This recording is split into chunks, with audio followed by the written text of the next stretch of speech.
Start by a talk, a masterclass by Bриджид O'Ши and Marіон Шмідт, who are the co-founders of the Documentary Association of Europe.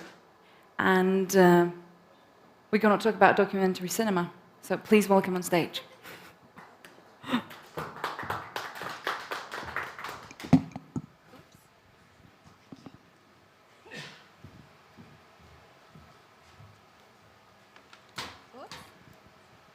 This is like very... Are you keeping the masks on? Yes. Yeah, I'm going to be a good girl and leave my mask on. But it's very funny, actually. It's so nice to be with you in Kiev, because Marion and I were talking this morning. I'm Bриджид O'Ши. I'm one of the co-founders and co-directors of the Documentary Association of Europe. Wow, this is big.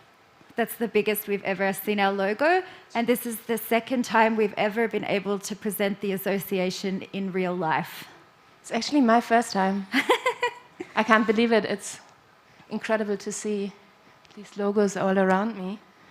The first ever time we presented the Documentary Association of Europe that we call DAY, because otherwise it would be a bit too long, was in the founding event in 2020 at the Bерлінале, the last physical event that we all attended, I suppose. Shall we? Should we begin? Sure. Yes. So we have also a presentation to show for the first time. It's like a day of premieres.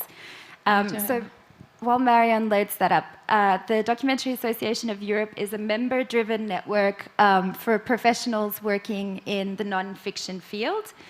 We have Europe in our title, but perhaps it is misleading because actually we don't mind where you live or what passport you have. We welcome all members of the non-fiction filmmaking community to join the network. I guess we should start by why this network exists. So we felt prior to the pandemic that there was a shifting generation change and changing of financing plans and ways to finance your documentary films and exhibit your documentary films, and that this modernization perhaps wasn't being recognized or celebrated really inside the industry itself. And so it felt important to create a kind of place that was free from institutional influence or not rooted in one country or at one film festival or at one market, and that there was a need for a space for the independent audiovisual sector and the people inside of that working in non-fiction filmmaking to be able to meet, exchange ideas, and have a platform for collaboration and also advocacy. So that is how we came to start this new association. And as Marion said, we had our founding meeting at the Bерлінале in 2020, and then the pandemic came. But maybe before we tell you about what we've done in the pandemic and now hopefully at the end, you can tell us more, Marion, about what the association does, maybe. Yes, thank you. Yeah, here you can see the picture of the launch at the FM in 2020. It feels like a very long time ago. And we started with 8 co-founders from across the industry. And now we have around 400 members from the whole documentary field and growing, hopefully. What do we do? So we always say that DAY is resting on 3 distinct pillars. One of which is community building, which is most probably the most important aspect of why DAY exists, because without the members, DAY wouldn't exist. So without the community, we wouldn't need a network. And we are aiming at forming an ever-growing network of professional people who share information, who regularly collaborate, and who also share and exchange, and build a strong foundation for the documentary community on a pan-European but also international level. Then we are investing in collating resources and creating opportunities for the community and for our members. This we do by offering discounts, but also by publishing information on a regular basis. And we are about to launch, for instance, our first resource, which will be a festival and dates calendar. We talk about a bit more in a second. And last but not least, a big part of what we are doing is advocacy and lobbying on behalf of the documentary community. And we'll talk a bit more about what we've done in this regard in a bit. But now, Bridget, do you want to go through a few things that we've done in the last year? Yes. So despite doing everything from either my living room, my bedroom, or separately in our private residences, actually we managed to do a lot of really cool things for our members, which is maybe why we've grown so quickly now to have almost 400 members in 12 months, which we're really proud of. But yeah, so we attended last year over 60 events, also organized 60 weekly hangouts and 150 consultations, and gave 13 prizes at film festivals. So 60 events, that is usually film festivals or markets. We also have a partnership here in the Ukraine with DocuDays, for example. Our hangouts were more community-driven, kind of loose networking events to keep people connected with each other, because we noticed at the beginning of the pandemic, people felt very isolated, and also we were trying to really share good, relevant, and up-to-date information with people, because sometimes I think documentary filmmaking can be a really lonely profession where you are working usually very independently, often in ways that challenge or speak truth to power. So we were trying really hard to keep people connected in this digital space to try and end some of the fear that people had.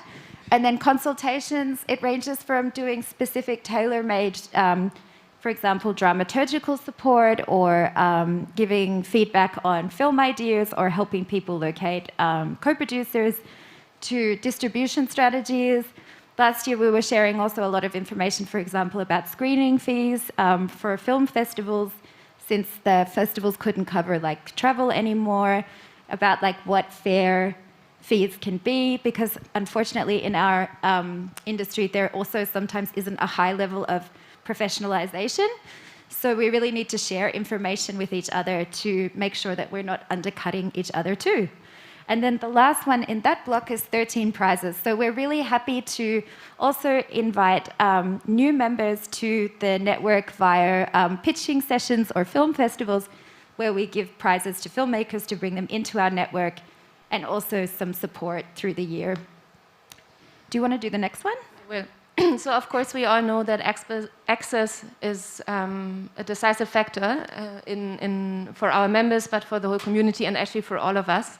And we also know how difficult it sometimes can be, in particular when you're starting out, but also for all of us to be able to enter new spaces and to feel like you belong there. So we are trying, this is one of the reasons why we are trying to negotiate constantly discounts with our festival partners and with our market partners, to allow also new talent from, in particular, parts of the world and of Europe that would traditionally not have the opportunity to get the funding or have the financial means to access film festivals. And of course, we also do acknowledge that also in the countries that are wealthier within the European Union, the documentary profession is always underfinanced. So negotiating these discounts, we hope that we manage to bring in new blood also into the markets and support people through their profession. And then lastly, which we're really, really excited about, we have been, currently our website, when you log in at www.day-europe.org, what you see looks, like we believe at least, beautiful, but it's still, as Bridget calls it, in its A stage. What do you say? Alpha stage. So we have invested a lot of time and work in a new website with a membership area that we are hopefully going to launch in 10 days from now. Bridget doesn't believe it. She doesn't believe it. She doesn't believe it. I think it will be in 10 days from now. And this website will have a members area where we will make the resources that we have collated available. Some of them will only be available to members, and others will be available to the whole, to everyone who visits the website, basically. And we are super proud that also with the new website, we are launching an industry calendars that will feature festival dates, deadlines, markets, professional development that is constantly being updated, and with the chance for members or for everyone to be in touch with us, to update, to add their festival, to add their market, to add their opportunities. In general, I think this is also why we have this 150 consultations. We are really trying to be open to our community, and we are trying to create channels through which the community can interact with us without too many barriers. Having said that, if you get in touch with us and it takes a bit of time, please bear with us, because it's basically mostly the two of us, and we have one new assistant that is working with us, and of course a range of incredible consultants and our boards. Yes, but I think what we're trying to say is that, yes, that everybody who is working for the association works on a voluntary basis. That's what we are trying to say, yes. Yeah, so we are funded 100% at the moment from membership fees, which is why we're very grateful to have our 400 members that has allowed us to already start financing these projects. Shall we move to the next slide? Let's go. Let's go. Yes. Yeah, this is exactly what I kind of started. Mm-hmm. They would not exist without its members. So the Documentary Association of Europe only exists because for you and is yours and ours, I would say. And as I said, that there are a whole different range of channels through which members can engage with the association. The first one sounds a bit technical, but it's not, because the annual General Assembly meetings are the members' possibility to make their voices heard and to shape the association and make it their own by voting on motions, by electing the board, and by also telling us if we've done a good job or not. So this is one way of engaging with it. And then a couple of months ago, we started working groups on different subjects where our members can support the building of the association and have a direct say into what we are doing in different areas. We currently have 8 working groups, and they were built organically in the last General Assembly meeting by the members. And we are always open for suggestions for new and other working groups. Do you want to talk a bit more about the members' activities, Bridget? No, but I think it's just really also important to say that in general that we don't want to be a top-down organization. We're not interested in kind of having this I would call it old-fashioned structuring effect on the industry, where we kind of come in and tell people how to do it. It's really been a really interesting process to rather go the reverse way and be more like a grassroots movement where the members are actively telling the association how it should be shaped and formed.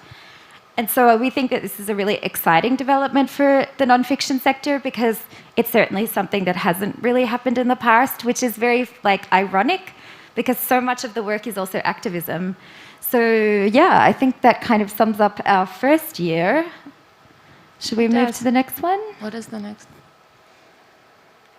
This is, we talked about it already. Mm-hmm.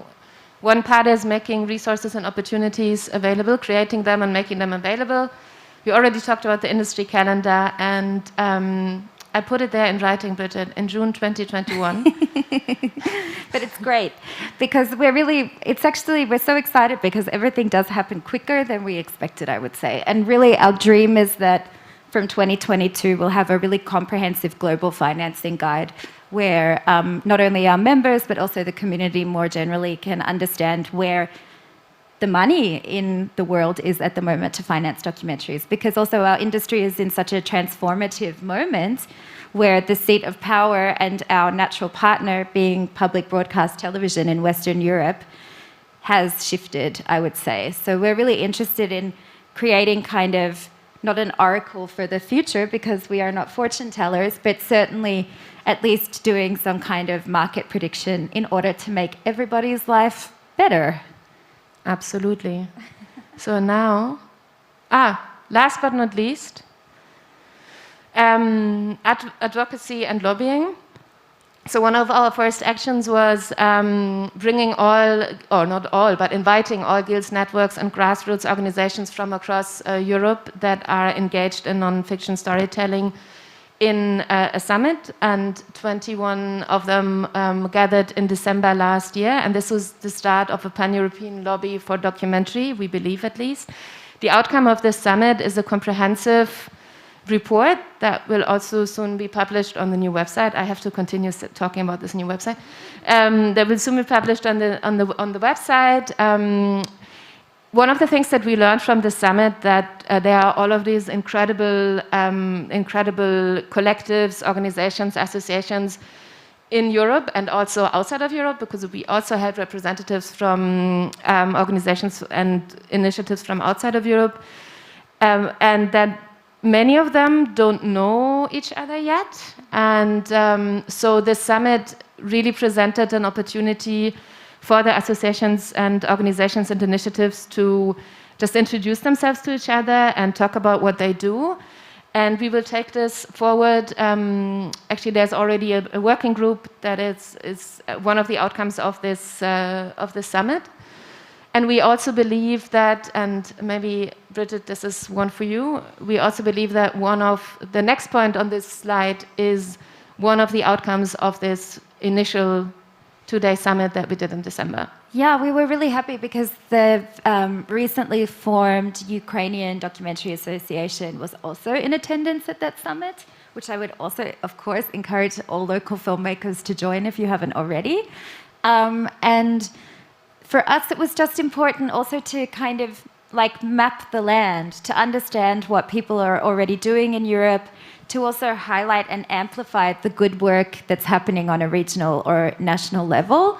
I think we were all like amazingly impressed also with regions that traditionally haven't been spotlighted for their entrepreneurial spirit or their engaging practices in order to make the best for their documentary community, usually under really specifically difficult circumstances. So to have like, you know, the Serbian documentary industry and the German documentary industry interacting on eye level, I really believe was something kind of quite revolutionary and very exciting for everybody who participated in that summit. So we will definitely keep that a yearly event. But it also allows us to collect information about the different state of financing and distribution in these territories and countries, because there is also sometimes, we think, at least on a European level, a misunderstanding that the playing field somehow is even, or that the legislations that they put in place makes for an even field. But when, you know, we can't even come to a consensus about what a like true documentary budget is, you know, then how can we be working inside of one system? So we really also hope that the association recognizes the wildly varying situations for people working in different national contexts, and also, as Marion said, opens the door for new kinds of collaboration, because we really thought that at least like neighboring territories would be collaborating with each other quite closely, and we really thought that probably the Nordic countries would have a lot to teach us. But in fact, we even learned that, you know, there isn't strong collaboration, for example, between Sweden and Finland, which seemed to us so natural. So we all really learned a lot, which was very interesting. Yeah, and which then came down to a joint action to challenge the new rules associated to Creative Europe financing, which unfairly disadvantages non-fiction filmmaking and also countries of low audiovisual output. And we hope that we will be able to change those rules for 2020 using our collective voices. And even more fantastic was that we started just with documentary associations, networks, and guilds, but actually our call reached also the European Producers Club and fiction associations, networks, and unions. So we're also feeling like we're expanding outside of our documentary community and into like the European network more widely, which is really exciting. Yeah. It really is. And I think one thing to add is like one of the reasons, or one thing that was also incredibly important for us when organizing the summit is that we wanted to also ensure that we are in close communication with all of these networks, because in fact, we are, like we see ourselves as being more like, we are on the pan-European level, we are active on the pan-European level, but we can't do anything with the national level.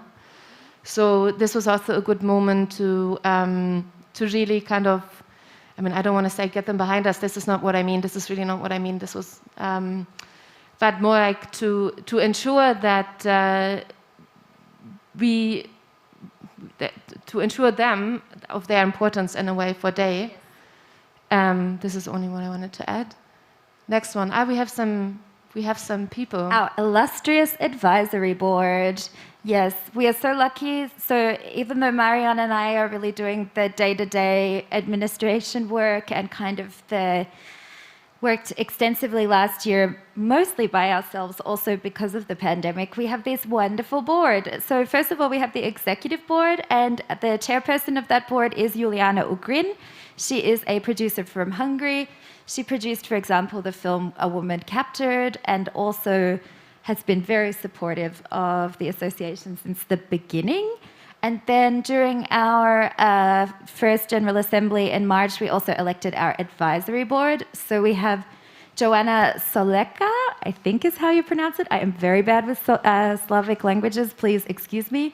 She is a marketing expert from Poland. Maybe you want to introduce the next one? Yes, then we have Diana Gerudi, who is documentary filmmaker, producer from Syria, currently living in Berlin, who you might have heard of also in the framework of DOCSBox, the organization that is supporting documentary filmmakers from the Arab region that she founded and is now still a General Assembly member of. Then we have Adriek van Niehausen, where I'm not sure I'm pronouncing her name correctly, who is the head of ITFA Industry and has been with ITFA for, I guess, the last 30 years. Do you want to do the last two ones? Yeah, and then we have the Serbian producer and director Biljana Čutrov in the bottom corner there. She also organizes a training initiative called Circle Women Doc Accelerator.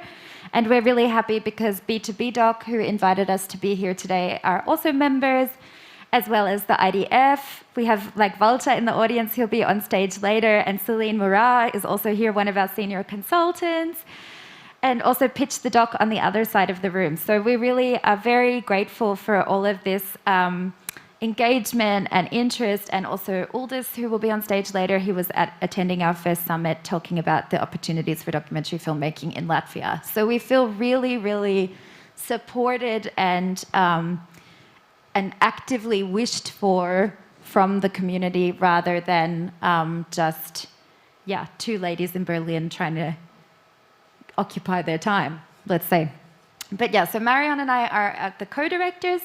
We have Anna Redfeld, who's just come in to join us. She's going to also take care of communication with the members. So if you're joining the association now, she's probably the one who's going to answer your email.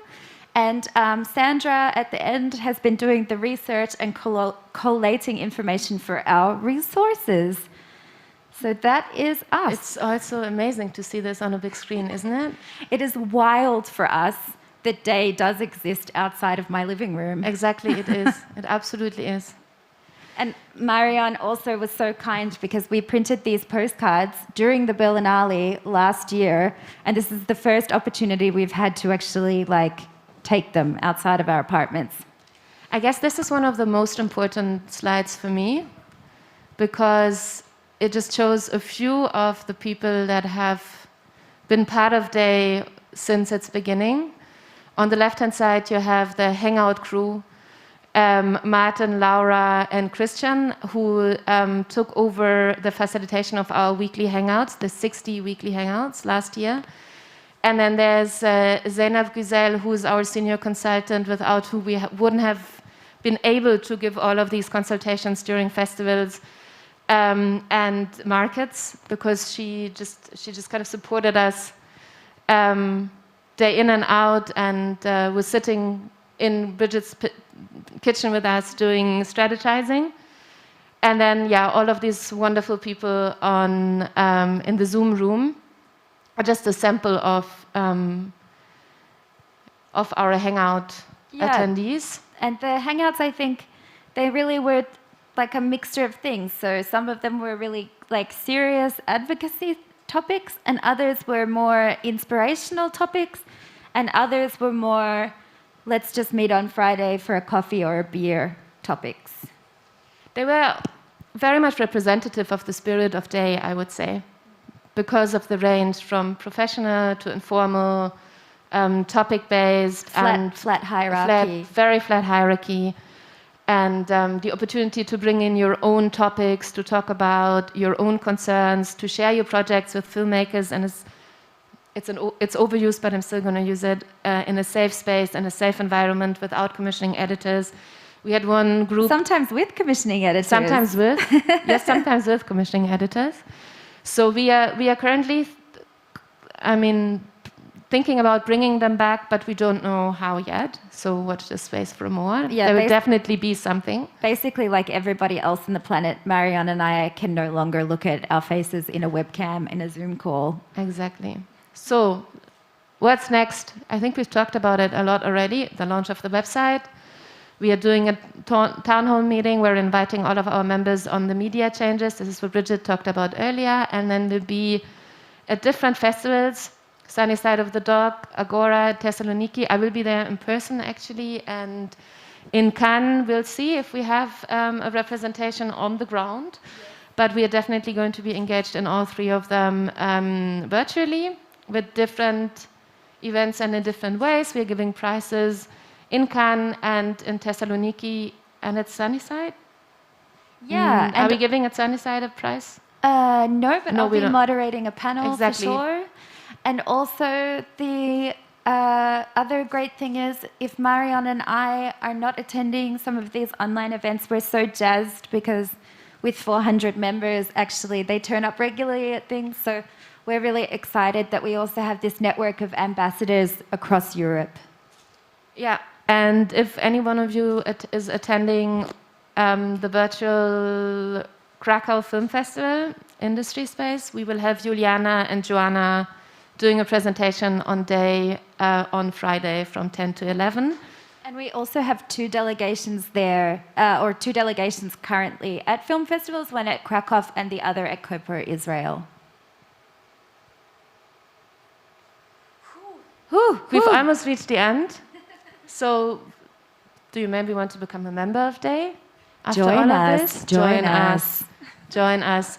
Reach out to us, talk to us.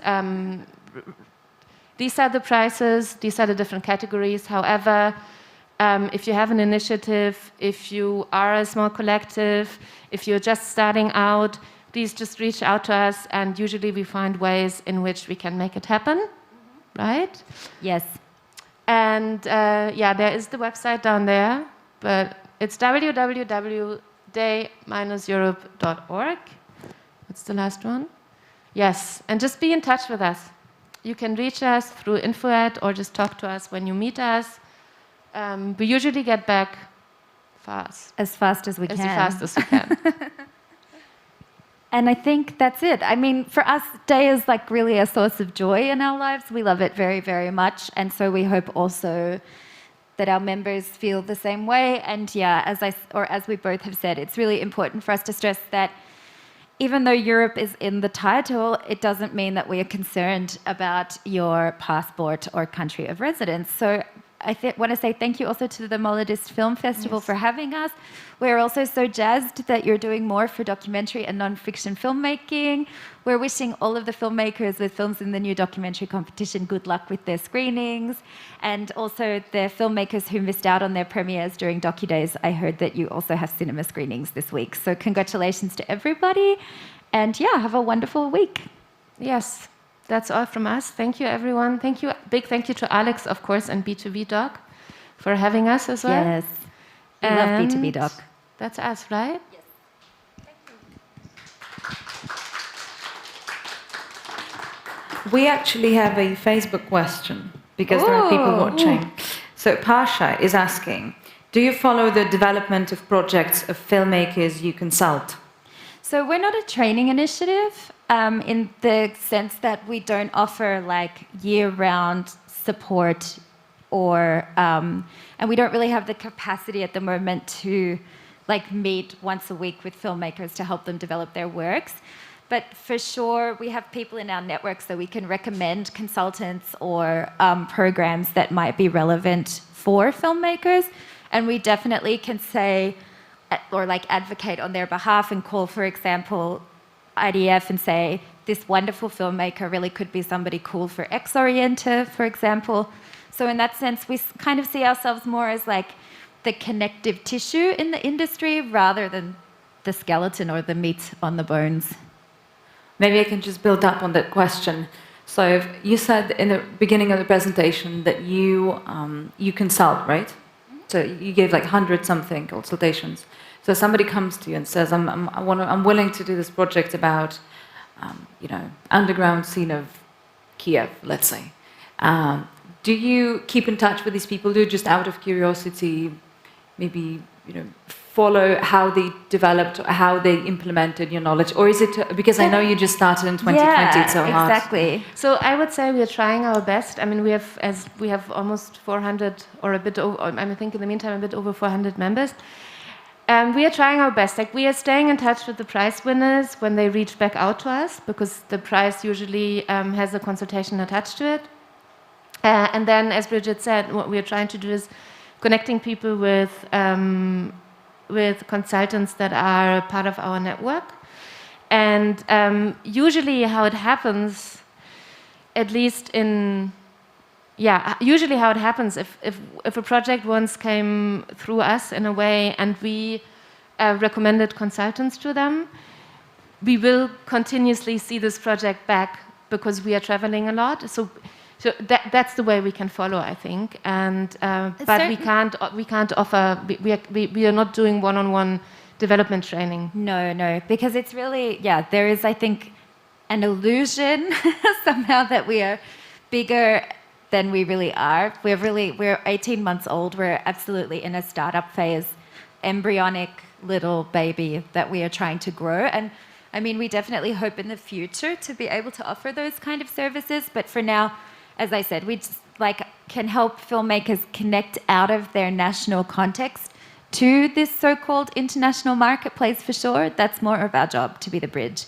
But also, I mean, our first prize winner was a project that we selected in the framework of the DOK platform in Prague in 2020.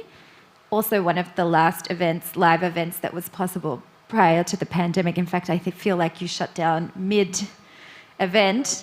But that project then went on to premiere at Go East Film Festival, and we were so excited for the film team that, we wrote to our members about it. And also, because we're a grassroots organization, if members ask us to do something, we usually do it. So it also depends on the level of engagement of the members. So if they actively tell us, by the way, my film is in Cannes, then we'll write to the members and say, congratulations, your film is in Cannes, and advertise the screenings. But we don't have the resources to be reading the dailies every day looking for news about the members. Do you have any more questions from the audience, maybe? I think we can wrap up with this one then. You're going to stick around, and if people want to communicate personally with you, I think that's a good way. Now, I believe we can thank you for being here. Thank you so much. Thank you very much. So I think we can actually start with the next masterclass, and I would like to invite on stage our next speaker. Is Necati Sönmez. He's a Turkish filmmaker, critic, and he is also the founder and the head of the Documentarist Film Festival. And Necati is going to talk about how to do documentary filmmaking in countries with hybrid regimes and how to oppose and be able to go on with what you're doing. So please welcome. Paranoid.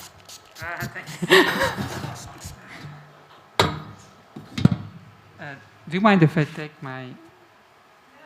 I'm sorry, it's really difficult. Thank you. Thanks a lot. really difficult to talk, and I don't know how you managed, guys, but with the mask on. Well, thank you, Bridget and Marion. It was really so inspiring. You know, it's amazing to see how much you developed in the last 18 months. You know, where everything was locked down and nothing was happening actually. Now I'm afraid I'm going to pull you down to the basic thing, to the basement of the documentary filmmaking, where we try to survive before we come out to reach you out, you know, on the international level. So I will try not to be so boring and depressive, but it's not that, you know, it's not an inspiring story as much as yours, you know. I'm afraid it's not a master class, you know, and I see master classes there. I'm sorry, we're working on it. We're uploading the pictures. No, I'm just, neither I am a master. It's just going to be a conversation and sharing of experience and thoughts, you know, about. So don't expect a master class, as it says that. Well, maybe we should start with a term I would love to use for describing the situation in such regimes like Turkey and many other. Documentophobia. Documentophobia.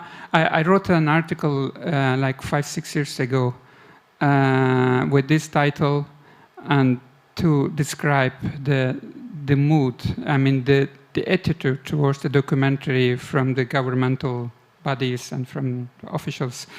And actually the term was used in slightly different context by a scholar from US named Matthew Bernstein. Bernstein used it for in early 90s for the film, the very first documentary made by Michael Moore called Roger and Me.